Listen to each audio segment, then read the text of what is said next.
먼저 온가족 성경 통독 방법 안내입니다. 말씀을 보기 전 정돈된 마음을 가지고 하나님의 음성을 듣게 해달라고 기도합니다. 한 주간 분량의 성경을 매일매일 나누어 읽습니다. 매일매일 조금이라도 꾸준히 읽도록 해주세요. 말씀을 보기 전에 영상을 보셔도 좋고 말씀을 보고 난 이후 영상을 보셔도 좋습니다. 다만 한 주에 한 번 온 가족이 함께 영상을 보시기를 추천합니다. 편한 마음으로 영상을 보시고 시청 이후에 함께 나눔 질문과 기도 제목을 나누어 주세요. 정답은 없습니다. 각자 하나님이 주시는 마음을 편하고 자유롭게 이야기하시면 됩니다. 마침 기도는 주기도문으로 마무리합니다.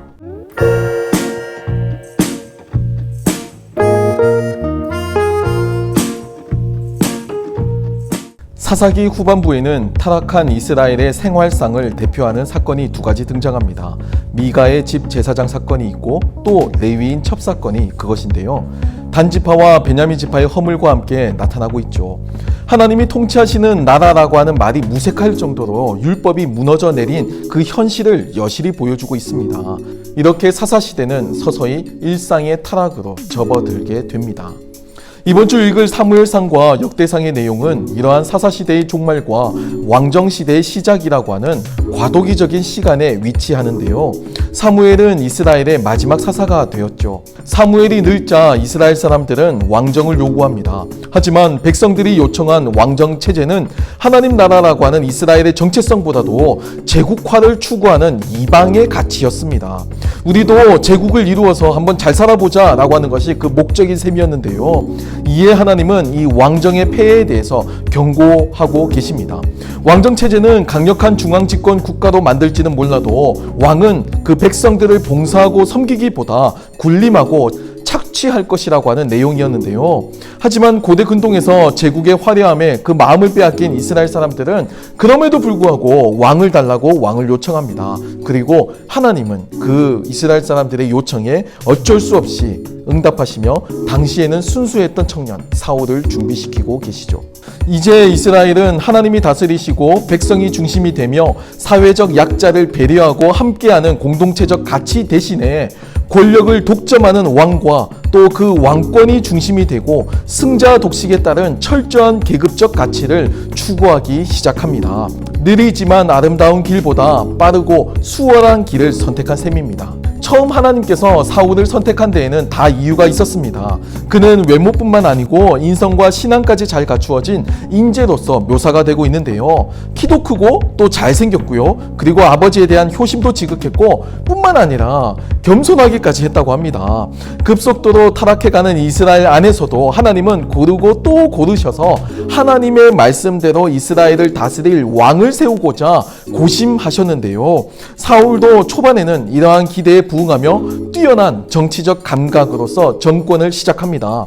왕이 되었다고 해서 바로 권세를 자랑하지 않았고요. 또 부나 명예를 쫓거나 그것을 드러내놓고 과시하지 않았습니다.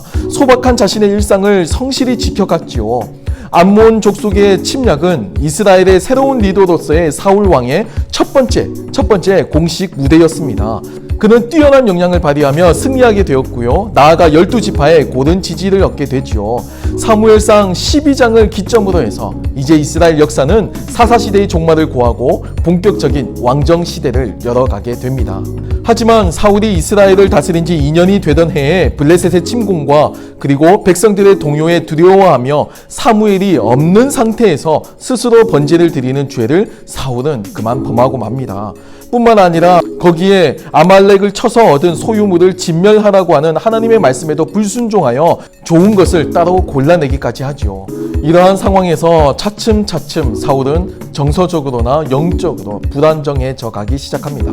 왕이 되던 초반 순수했던 사울의 모습은 온데간데 없이 사라지게 되었고요. 공포와 두려움 그리고 사위 다윗을 향한 질투와 분노로 점철된 인생 말년을 보내게 됩니다. 이스라엘 첫 왕조를 열었던 사울은 그 자신에 대해서 왕조가 바로 무너지는 비극을 겪게 되는데요. 한때 하나님의 선택을 받았던 이 사울은 하나님으로부터 후회한다라고 하는 평가를 받을 정도까지 이렇게 몰락하게 되지요. 왕이라고 하는 자리에서 사울이 견디어야만 했던 압박과 갈등도 만만치 않았다라고 하는 평가도 물론 있습니다. 하지만 중요한 것은 사울은 자신이 누리고 있는 왕이라고 하는 지위, 왕이라고 하는 그 위치가 하나님께서 허락해 주신 자리라는 것을 잊어서는 안 되었죠. 쓸쓸한 사울의 마지막은 긴 여운으로, 긴 아쉬움으로 남기게 합니다. 이번 주 사무엘상과 함께 읽을 역대상 1장에서 10장까지는 새롭게 열리는 다윗 왕조를 중심으로 역사를 재해석하는데요. 사울이 중심이 되는 베냐민 지파의 계보와 그리고 다윗이 중심이 되는 유다 지파의 계보를 대조하고 있습니다. 몰락해가는 사울 왕조의 계보, 그리고 점차점차 성장해 나가는 선택받은 다윗 왕조의 계보가 대조되며 나타나고 있죠. 그리고 시편 34편, 52편, 54편, 56편, 57편과 59편, 142편도 사울에게 쫓기던 시기 다윗의 심정을 담고 있는 다윗 시편의 내용입니다. 이번 주간 함께 읽어보시기 바랍니다. 사사시대의 종말과 왕정시대의 시작, 그리고 사울의 몰락과 다윗의 시작, 그 과도기를 사는 백성들의 입장에서 오늘 이번 한 주 말씀을 통독하는 것은 어떨까요?